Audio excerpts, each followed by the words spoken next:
اعوذ باللہ من الشیطان الرجیم بسم اللہ الرحمن الرحیم۔ السلام علیکم دوستو، میں ہوں آصف فراموش، میں تھال اسٹوڈیو سے آپ سے مخاطب ہوں۔ آج ہمارے ساتھ جو مہمان شخصیت ہیں وہ ہیں ڈاکٹر عرفان مجید سینور صاحب۔ آئیے ڈاکٹر صاحب سے بات چیت کا آغاز کرتے ہیں۔ السلام علیکم سر۔ وعلیکم السلام، کیا حال ہے سر؟ ٹھیک ہے ڈاکٹر صاحب، ہم آپ کو تھال اسٹوڈیو میں خوش آمدید کہتے ہیں۔ آج بڑی مدت کے بعد آپ یہاں تشریف لائے ہیں۔ آپ میرے خیال میں اب جھنگ چلے گئے ہیں، تو آپ جھنگ گئے ہیں تو ہمیں یہ بتائیے، آج ہمارا جو موضوع ہے نا وہ آپ کے پیشے سے ذرا ہٹ کر ہے، ڈاکٹری سے ذرا ہٹ کر ہے۔ آج ہم آپ کے بارے میں پوچھیں گے، آپ جو مختلف علاقوں کا وزٹ کرتے ہیں، پورا پاکستان آپ گھومتے ہیں، آپ بہترین ایک نثر نگار بھی ہیں، خاکہ نگار بھی ہیں، تو سب سے پہلے تو یہ بتائیے کہ جنوبی پنجاب کا کون سا علاقہ آپ کو سب سے بہتر اور سب سے اچھا لگتا ہے؟ جی، بہت شکریہ آصف بھیا مجھے اپنے تھال اسٹوڈیو میں بلانے کا، اور جھنگ کا مجھے بتایا آپ نے کہ کیسا، اور دوسرے پنجاب کے علاقوں کا۔ تو میں نے مختلف علاقوں کا وزٹ کیا ہے، خاص طور پہ جو میری تعلیم ہے نا وہ بہاولپور کی ہے۔ جو میری ڈاکٹری کی تعلیم ہے MBBS کی، وہ بہاولپور کی ہے۔ تو ویسے تو پنجاب ہے، پورا پاکستان ہی بہت پیارا ہے، لیکن جو بہاولپور ہے اس کی جو سرائکی کا جو لہجہ ہے وہ مجھے بہت پیارا لگتا ہے، اور وہاں کے جو لوگ ہیں ان کے اندر اخلاق اور خلوص بہت زیادہ ہے۔ ہاں جی۔ اچھا سر، آپ جب مختلف علاقوں میں جاتے ہیں تو لازمی بات ہے آپ وہاں کے جو تاریخی مقامات ہیں ان کی بھی آپ ضرور سیر کرتے ہوں گے، وہاں آپ ضرور جاتے ہوں گے، تو تاریخی اور ثقافتی حوالے سے آپ کو سب سے پیاری جگہ، پیارا شہر کون سا لگا؟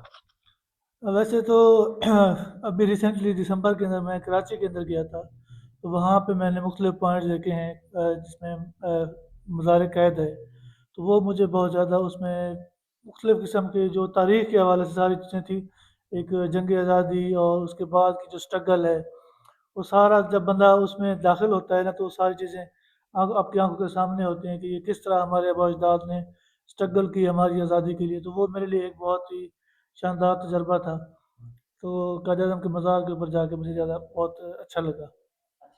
اچھا سر، میں 2 دن پہلے آپ کی ایک ویڈیو دیکھ رہا تھا، آپ جھنگ میں تھے اور آپ مائی ہیر کے دربار پہ گئے ہوئے تھے۔ وہاں آپ میرے خیال میں ایک کوئی مقامی گلوکار وہاں بیٹھا تھا، آپ نے اس سے گیت بھی سنے، آپ نے اس سے نعت بھی سنی۔ میرا سوال وہی ہے کہ اچھا آپ 2 جگہوں کو لے لیتے ہیں، بہاولپور اور جھنگ۔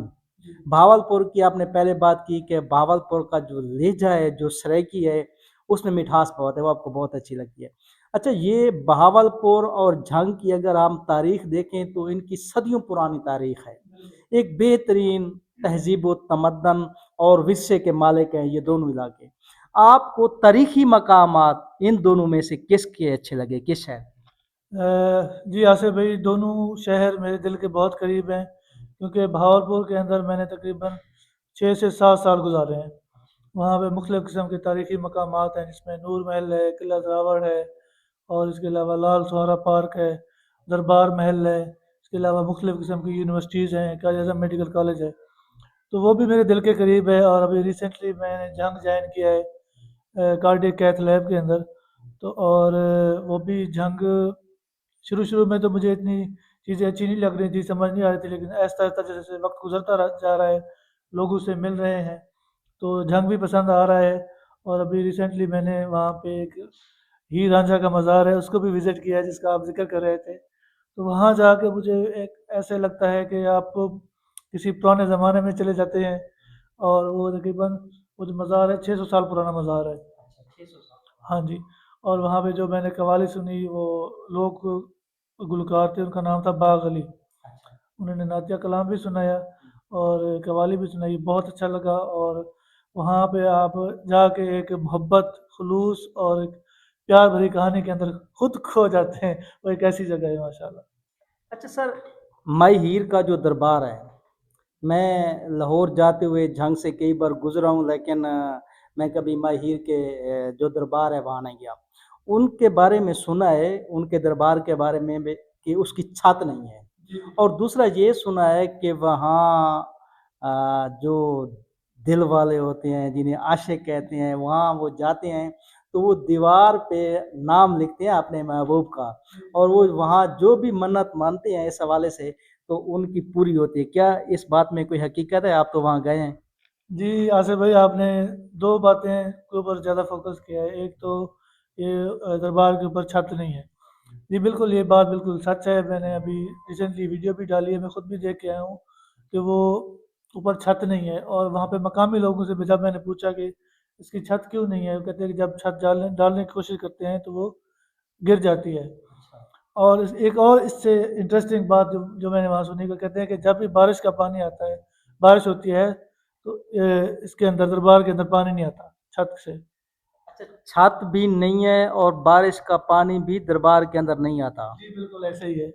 اور دوسری بات آپ نے کی کہ وہ دیوار کے اوپر محبوب کا جو ہے نام لکھتے ہیں، وہ بھی بالکل آپ کی بات سچ ہے کہ وہاں پہ میں نے خود بھی وہ جگہ جا کے یہ سر جو ناکام عاشق ہوتے ہیں، میں نے سنا ہے وہاں جا کر وہ دیوار پہ نام لکھتے ہیں اپنے محبوب کا۔ نہیں ناکام عاشق نہیں آصف بھائی، جو کامیاب عاشق ہوتے ہیں جو اپنی مراد کو پانے کے لیے، کیونکہ اس سے نا ایک کنیکشن ہے آصف بھائی، آپ ذرا نوٹ کریں جو ہیر رانجھا کی کہانی ہے نا، وہ ایسے ایویں نہیں ہے، اس کے اندر یہ بھرپور عشق حقیقی کے قریب تر یہ کہانی ہے، کیونکہ اس میں جو مزار ہے اس کے اوپر لکھا تھا عاشق صادق۔ صادق کا مطلب ہوتا ہے سچا، تو جس کے دل میں سچا عشق ہوگا، سچا پیار ہوگا اپنے محبوب کے بارے میں، تو وہ جب جا کے وہاں پہ نام لکھے گا تو وہ اللہ تعالیٰ اس کی بات بھی پوری کرے گا۔ اچھا ڈاکٹر صاحب، آپ نے بھی کوئی نام لکھا؟ جی بالکل میں نے بھی نام لکھا ہے، ہاں اللہ تعالیٰ۔ چلیں سر، اس بات کو سیگے راز میں رکھیں گے۔ آپ شادی شدہ ہیں اور ایسی باتوں سے پرہیز کرنا چاہیے ویسے۔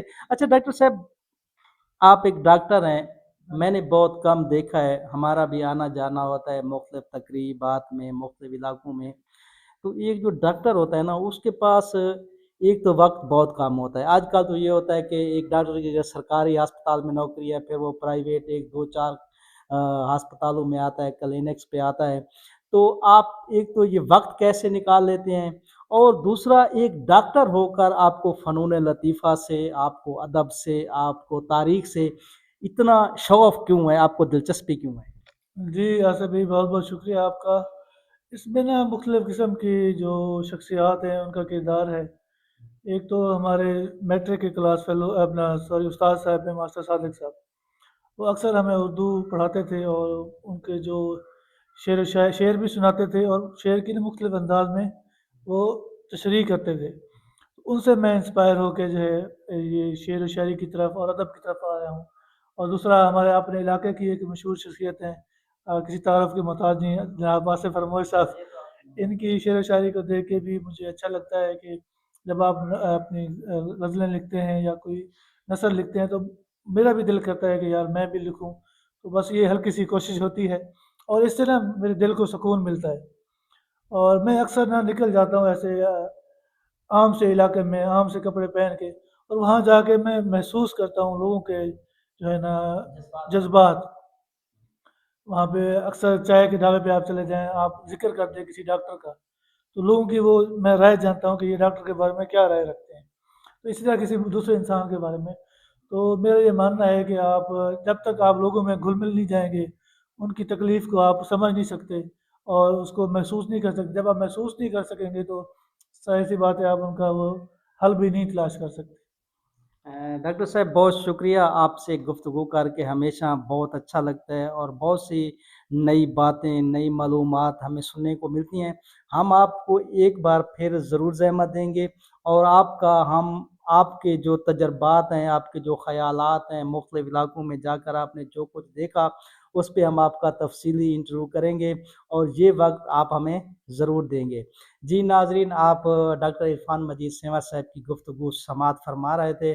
ڈاکٹر عرفان مجید صاحب کا ایک یہ خاصہ ہے کہ وہ ایک حقیقی مسیحا، میں انہیں کہتا ہوں ہمیشہ کہ ان کے پاس جب کوئی ایسا مریض جاتا ہے جو غریب ہو یا کسی حوالے سے، اگر اس کے پاس اخراجات نہیں ہیں، وہ اپنی دوائی نہیں خرید سکتا، وہ چیک اپ کے پیسے نہیں دے سکتا، تو یہ ہمیشہ ان کے ساتھ نرمی فرماتی ہیں، شفقت فرماتی ہیں، اور نہ دوائی کے پیسے لیتے ہیں اور نہ ہی چیک اپ کے پیسے لیتے ہیں۔ میں آپ کو ڈاکٹر صاحب سلوٹ پیش کرتا ہوں۔ اس کے ساتھ ہی مجھے اجازت دیجیے۔ اللہ نگہبان۔